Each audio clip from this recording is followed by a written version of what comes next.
Que loucura. E dentro disso ainda, eu acho que você tem levantado um assunto também sobre o assédio sexual dentro das igrejas, né? De pastores com fiéis, com funcionários, né? E você tem prestado um auxílio, né? Para essas pessoas que são abusadas e é algo que não se fala muito. Eu acho que se falava muito, né? Dos católicos, dos padres, né? Porque não tinha uma vida íntima com ninguém. Mas hoje a gente vê que isso existe em todas as religiões, né? Que isso tem existido, infelizmente, né? Em todos os cargos, principalmente onde existe, né? Alguém de uma posição mais elevada, né? E que abusa dessa posição para atrair essas pessoas que muitas vezes estão ali à procura de cura, à procura de consolo e são levadas.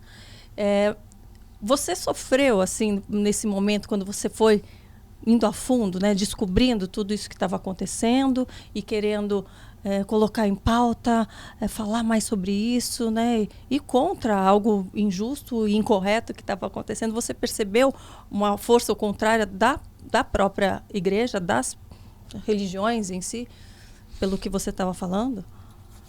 Assim, eu sou da opinião que se a gente vem para Jesus e quer se manter como éramos, não entra muito. Isso eu não entendo. Entendeu? Também. Fica tranquilo.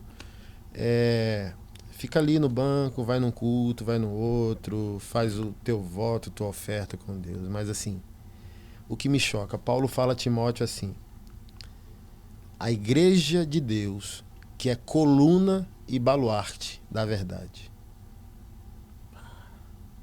Paulo está dizendo que o sustentáculo da verdade humana é a igreja. Coluna, baluarte da verdade.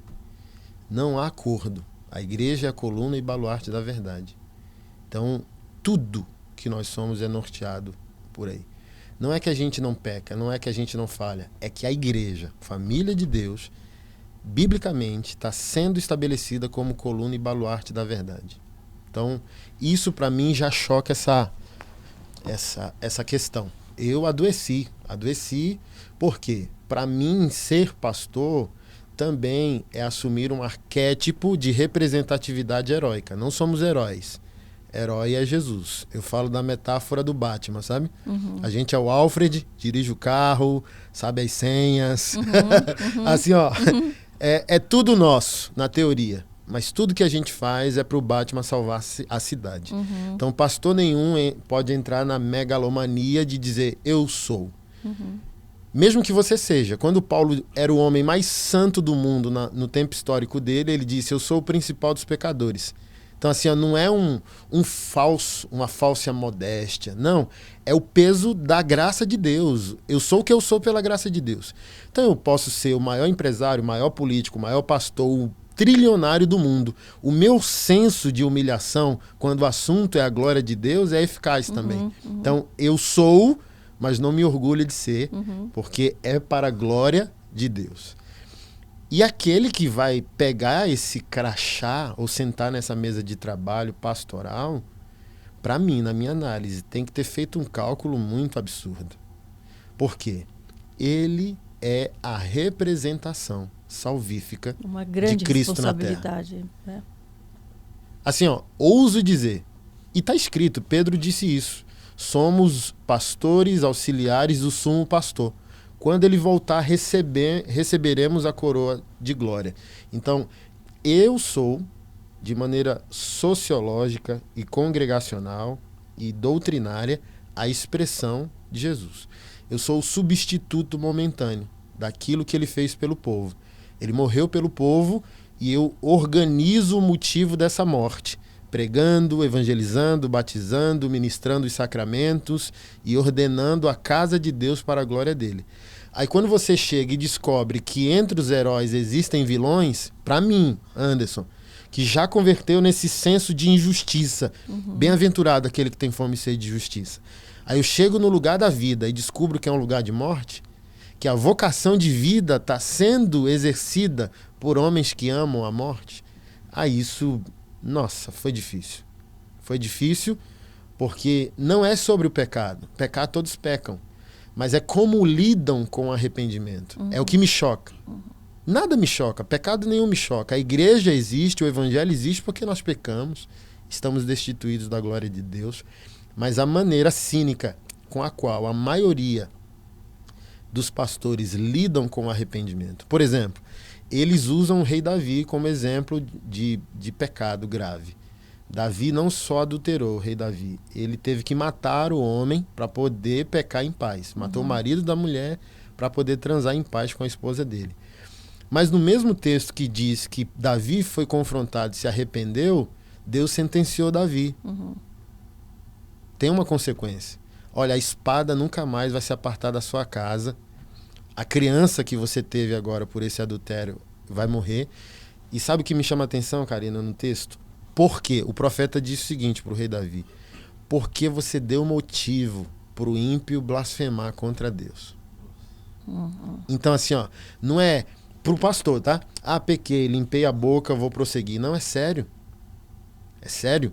Não é que não tem jeito, não é que você não pode voltar a pastorear, porque é sério. Charles Spurgeon, pastor batista de 200 anos atrás, disse o seguinte: para um pastor ser recolocado no ministério, ao cair em pecado, seu arrependimento precisa ser tão escandaloso quanto o seu pecado. Sim. Qual o seu pecado? É esse. Seu arrependimento tem que ser tão escandaloso quanto. Porque, por exemplo, quem nasceu de novo sabe o que é pecado. Portanto, quem nasceu de novo sabe o que é arrependimento. Somos casados. Conhecemos o nosso cônjuge. Então a gente sabe o que é o cinismo dele. A gente conhece só a feição do rosto. A gente sabe tudo, né? Então, não foi fácil para nós ter que lidar com isso. Inicialmente, a nossa igreja só começou um projeto de apoio a vítimas de abuso sexual, crianças e mulheres, né? Hoje, além do prédio da igreja, a gente tem o prédio social, que se chama Hub Vivo por Ti. E ali a gente acopla 35 projetos sociais. Trabalhamos com autistas, mães de autistas, né? Mães solos de autista, porque o abandono paternal é muito grande. Mais de 80% dos homens abandonam. A gente trabalha com vítimas de crime sexual. A gente tem uma academia de artes marciais para treinar essas pessoas a se defenderem se o abusador ainda está no mesmo ecossistema deles. A gente tem um trabalho de auxílio à rede pública de ensino da nossa cidade. A gente agora está com um projeto de ressocializar os autores de violência doméstica e os agressores sexuais. Olha. Porque justiça não é vingança. Então, quando a gente manda denunciar um agressor e um abusador, a gente não está faltando com o perdão do evangelho. Sim. E está oferecendo apoio ainda, E está oferecendo apoio. Porque a nossa frase é: sim, nem todo pecado é crime, mas se é crime, a gente não pode tratar só como pecado. Sim. Denuncie e sirva, pregue. Está arrependido? Tô também. A gente vai cuidar da sua vítima e a gente vai cuidar de você também. Mas assim, ó, foram 2 anos de desgaste. Muitos pastores foram denunciados. Tem pastor sentenciado a 22 anos, tem pastor sentenciado a 40 anos. E você não vê um posicionamento claro da liderança evangélica nacional. Esses pastores, no caso, daí eles são sentenciados, eles são presos ou eles estão lá? Não, são ainda presos. Então está se cumprindo. Assim, é moroso, né? O crime sexual, a palavra da vítima, depois de anos, é o que tem peso, né? Tanto a polícia quanto o judiciário, eles têm as ferramentas para interpretar ou mensurar algo que não pode ser mais provado fisicamente, na questão do abuso. Quando é assédio, piora, né? Quando tem evidência.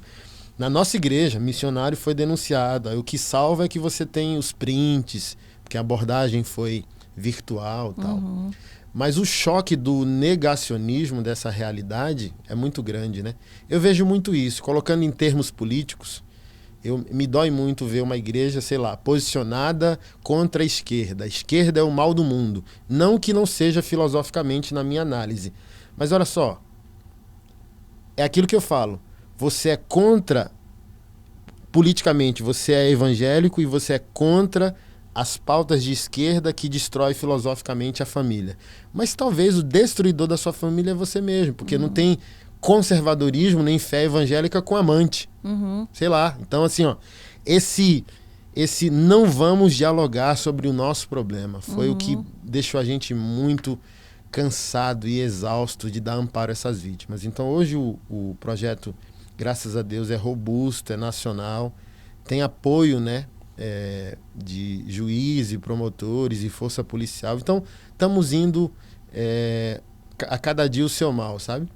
Então, temos o projeto local, que é a Casa Cure. Montamos esse espaço para cuidar dessas mulheres. É um espaço lindo. Quando você estiver em Brasília, você tem que visitar. E o projeto de enfrentamento aos crimes sexuais na igreja se chama Nossas Histórias Curam. Os 2 perfis estão no Instagram, para quem quer conhecer.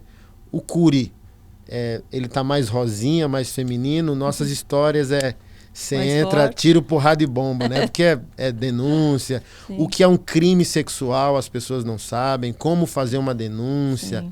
Vocês recebem ligação, enfim, denúncia do Brasil todo? Pelo aplicativo. Do Brasil todo. Brasil todo. Qualquer lugar do Brasil, a gente aciona advogado e psicólogo. Nossa, que incrível esse trabalho. Que seja, olha, muito ampliado ainda, né? Para o bem da humanidade, gente. O bem da humanidade.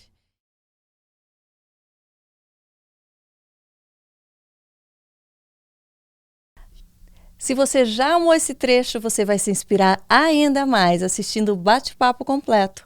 Clica aqui.